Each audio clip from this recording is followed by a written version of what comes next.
আমি একটু অন্যভাবে পজিটিভ ওয়েতে যদি আপনার কাছে জানতে চাই যে বর্তমান সময়ে প্রযুক্তির ব্যবহারের কারণে বিজনেসগুলো খুব সহজে মানুষের কাছে পৌঁছে যাচ্ছে।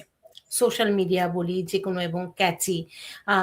কারণ আগে যেভাবে আমরা টেলিভিশন বিজ্ঞাপন কিংবা একদম টেলিভিশন কেন্দ্রিক একটি জায়গায় ছিল, এখন বিভিন্ন জায়গায় ছড়িয়ে যাচ্ছে বলে মার্কেটিং এর যে স্মল বিজনেস বলি, যেকোনো বিজনেসের বলি, সে মার্কেটিং পলিসির অনেক বেশি প্রসারিত, মানুষের কাছে পৌঁছানোটা সহজ হয়ে যাচ্ছে এটি যদি ব্যবহার করতে পারে। তো সেক্ষেত্রে আপনারা কিভাবে সলিউশন দেন মূলত? কারণ প্রত্যেকটি বিজনেসেরই মূল টার্গেট হচ্ছে তার যে টার্গেট পিপল তার কাছে পৌঁছানো, তার পণ্য কিংবা তার সেবাটি, এবং একই সাথে লাভ করা মানে মুনাফা নিয়ে আসা। তো এই যে কস্ট, প্রযুক্তির কস্ট মিনিমাইজ করে তার মুনাফা কিভাবে বৃদ্ধি করবে, সেভাবে সলিউশনের কিভাবে পথ দেখান আপনারা? আসলে এটাকে আমরা এভাবে বলি বিজনেস টার্মে যে অপটিমাল সলিউশনটা ইউজ করে তার ম্যাক্সিমাম রেভিনিউটা কিভাবে সিকিউর করা যায়। এটা জিনিসটা এরকম করে দাঁড়ায়।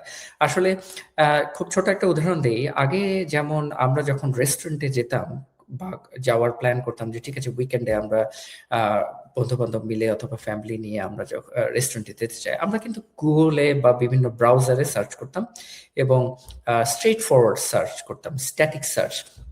কিন্তু এখন দেখেন যে বিভিন্ন এলএলএম আসার কারণে লার্জ ল্যাঙ্গুয়েজ মডেল যেটা বলি সেটা হতে পারে জিপিটি, ক্লড অথবা জেমিনাই, কোপাইলট, বিভিন্ন রকম টুলগুলি কিন্তু আমাদের কাছে অ্যাভেলেবল রয়েছে। আমরা কিন্তু সেই টুলগুলির মাধ্যমে সার্চ করার চেষ্টা করি এবং খুব পার্সোনালাইজ সার্চ করি। শুধুমাত্র রেস্টুরেন্টেই সার্চ করি তা না, আমরা কিন্তু সার্চ করার জন্য আমরা বলে দেই যে আমি এই ধরনের রেস্টুরেন্টে যেতে চাই, এই ধরনের মেনু আমার চাই এবং আমার ফ্যামিলি মেম্বারদের মধ্যে এই ধরনের মানুষরা কিন্তু রেস্টুরেন্টে যেতে চায়। আপনার বাচ্চা, তার বয়স, আপনি ওখানে দিতে পারেন যে সিনিয়র সিটিজেন রয়েছে আপনার বাড়িতে, তারা এই ধরনের খাবার ইউজ করে, তারা হালাল খাবার প্রেফার করে অথবা চিকেন প্রেফার করে। খুবই পার্সোনালাইজড আপনি কিন্তু সেখানে রিকোয়েস্ট করতে পারেন, যেটাকে আমরা টেকনোলজি ভাষায় বলি যে প্রম্পট। আমরা যেটা লিখে থাকি সেটাকে বলি আমরা প্রম্পট ইঞ্জিনিয়ারিং। তাহলে প্রম্পট ইঞ্জিনিয়ারিংটা যখন লিখে আমরা সার্চ দেই, এই টুলগুলি কিন্তু আপনার সামনে কিছু রেজাল্ট সামনে এনে দাঁড় করায়। এখন প্রশ্নটি হচ্ছে যে আপনার রেস্টুরেন্টের আপনার যদি খুব ডাইনামিক একটা ওয়েবসাইট না থাকে, আপনি যদি এটাকে খুব স্ট্রাকচার্ড ওয়েতে না বিল্ড করেন, তাহলে কোনোভাবেই সেই এলএলএম গুলি কিন্তু আপনাকে কাস্টমারের সামনে প্রেজেন্ট করতে মানে ব্যর্থ হবে। তাহলে আপনি চলে যাবেন অনেক নিচে, লিস্টের অনেক নিচে। অথচ আপনার হয়তো প্রথম ৫টা রেস্টুরেন্ট কিন্তু আপনি দেখছেন এবং দেখে কিন্তু ওইটাই চুজ করছেন, ওখানেই যাচ্ছেন। তাহলে লুজার কিন্তু আলটিমেটলি আপনি হলেন।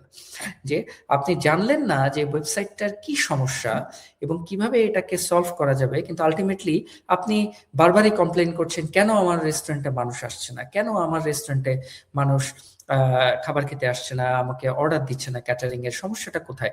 সমস্যাটা হচ্ছে মানুষ যেভাবে এখন সার্চ করছে, আপনি ঠিক বুঝতে পারছেন না যে আপনি কিভাবে প্রেজেন্টেবল করা যাবে। আপনার প্রশ্নের উত্তরে যদি প্রশ্নে যদি আমি একটু ফেরত যাই, তাহলে আমরা আসলে ইনফোটিক্স থেকে যেভাবে ক্লায়েন্টদেরকে হেল্প করে থাকি তা হচ্ছে যে প্রথমে আমরা প্রবলেমটা আইডেন্টিফাই করি। প্রবলেমটা কোথায়? আমরা যেহেতু রিসার্চ বেসড এবং অ্যানালিটিক্স বেসড একটি প্রতিষ্ঠান, আমরা বিভিন্নভাবে ডেটা দিয়ে, ফ্যাক্টস এবং ফিগার দিয়ে আমরা আমাদের ক্লায়েন্টদেরকে প্রথমে বুঝাই যে সমস্যাটা হচ্ছে এইখানে এবং সমস্যাটার ইম্প্যাক্ট এই জায়গাগুলিতে হচ্ছে। এরপরে আমরা সলিউশন দেওয়ার চেষ্টা করি বিভিন্ন রকম, যেটা তার জন্য শর্ট টার্ম সলিউশন ৩ মাসের জন্য। সেটা যদি কাজ না করে প্ল্যান বি কি হতে পারে, এবং সেটা যখন কাজ করবে তাহলে লং টার্মে তার জন্য সলিউশনটা কি হবে। ইম্পর্টেন্ট জিনিসটা আমি আপনাকে এটা একটু বলে রাখি আমাদের প্রতিষ্ঠান থেকে, সেটা হচ্ছে আমরা শুধু সলিউশন দেই তা না, আমরা কিন্তু আমাদের ক্লায়েন্টদেরকে পরবর্তীতে তারা কিভাবে তাদের টুলগুলি মেনটেন করবে সেটাও কিন্তু আমরা ট্রেন করি তাদেরকে।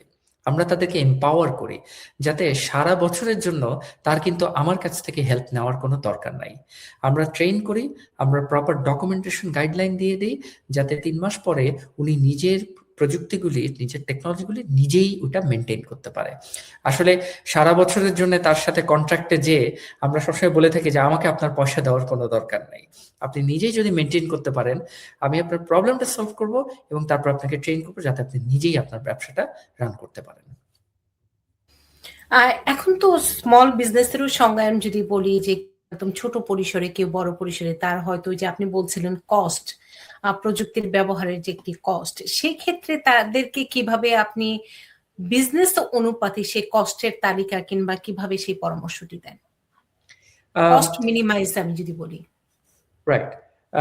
অনেক সময় দেখা যায় যে আমাদের কিছু ক্লায়েন্ট ওনারা কন্টিনিউয়াসলি সোশ্যাল মিডিয়াতে তারা পোস্ট করে যাচ্ছেন, তাদের বিভিন্ন কন্টেন্ট পোস্ট করছেন, ইমেজ পোস্ট করছেন।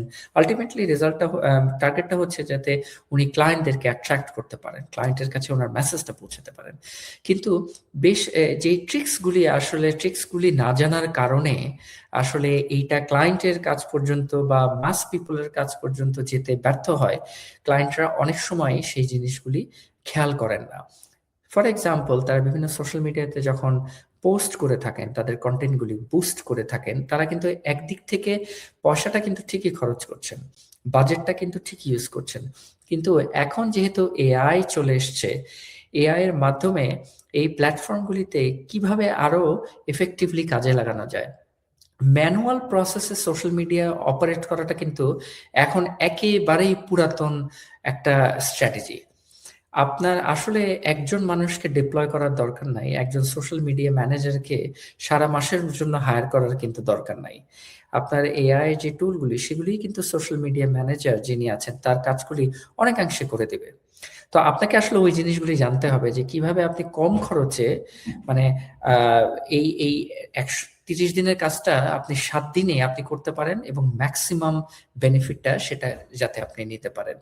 আমরা আমাদের ক্লায়েন্টদেরকে পুরো একটা রোড ম্যাপ দিয়ে থাকি কোয়ার্টারলি, যে আপনি কোয়ার্টারলি এত টাকা খরচ করবেন এবং ইন রিটার্ন আপনার হতে পারে 20 to 25%, 30 to 35% আপনার রিটার্ন আসবে। এবং এগুলি কিন্তু আমাদের হাইপোথেসিস না। আমরা যখন তাদেরকে এই পার্সেন্টেজটা দিয়ে থাকি, আমরা তাদেরকে কিন্তু প্রিভিয়াস সিমিলার কোনো ক্লায়েন্টের আমরা কিন্তু উদাহরণটা দিই যে এই ধরনের টেকনোলজি বা এই ধরনের কায়দা কানুন ইউজ করে এই ধরনের আপনারই মতো ব্যবসায়ী উনি কিন্তু বেনিফিটেড হয়েছে। তো এইভাবেই ক্লায়েন্টরা আসলে সেই অপশনগুলিকে চুজ করেন। আবার এই ক্ষেত্রে আমি একটু ভাগ করে ফেলতে চাই। একেকজনের বিজনেসের ধরন একেক রকম। কেউ হয়তো রেস্টুরেন্টের বিজনেসে তখন সার্চিং টুলে তার যেন রেস্টুরেন্টের নামটি চলে আসে, সেই বিষয়টি মেইনটেইন করতে হয়। কেউ হয়তো সোশ্যাল মিডিয়াতে কনটেন্ট ক্রিয়েটর, তার হচ্ছে বিজনেস পলিসি কিংবা মার্কেটিং পলিসি আরেক রকম। কেউ হয়তো কাপড়ের বিজনেস করে। তো এই যে একেক ধরনের বিজনেস, সেই অনুযায়ী কিভাবে সমাধান কিংবা কিভাবে বলেন?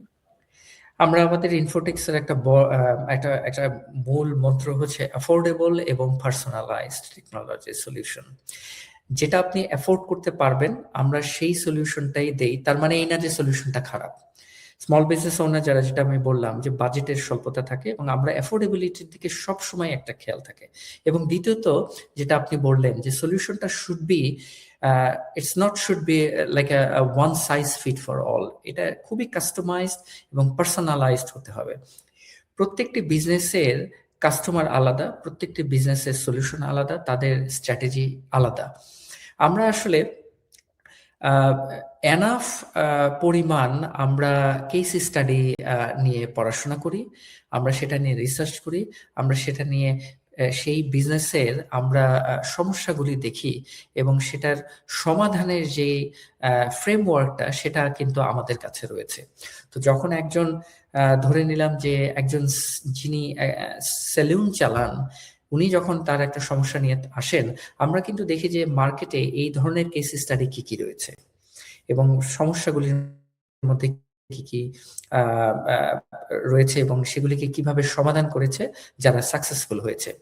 দেখুন, আমাদের সবচেয়ে বড় যেই বেনিফিটটা, আমরা কিন্তু শুধুমাত্র এন্টারপ্রেনার না, আমি যেহেতু নিজেই ইউনিভার্সিটিতে পড়াই, রিসার্চের সাথে আমার একটা সবসময় প্রতিদিনকার সম্পর্ক রয়েছে এবং আমি যেহেতু অ্যাক্টিভলি টিচিং প্রফেশনে রয়েছি, সো রিসার্চটাকে আমরা প্রাধান্য দেই, যাতে সেখান থেকে আমরা আমরা শিখে সেটাকে ইমপ্লিমেন্ট করার সুযোগটা পাই। আমি বলবো যেটা সহজ উত্তরে, ডেটা ড্রিভেন সলিউশন। আমরা ডেটাটাকে ইউজ করি এবং তারপরে সলিউশনটা খুবই পার্সোনালাইজ করি এবং অফকোর্স অ্যাফোর্ডেবল।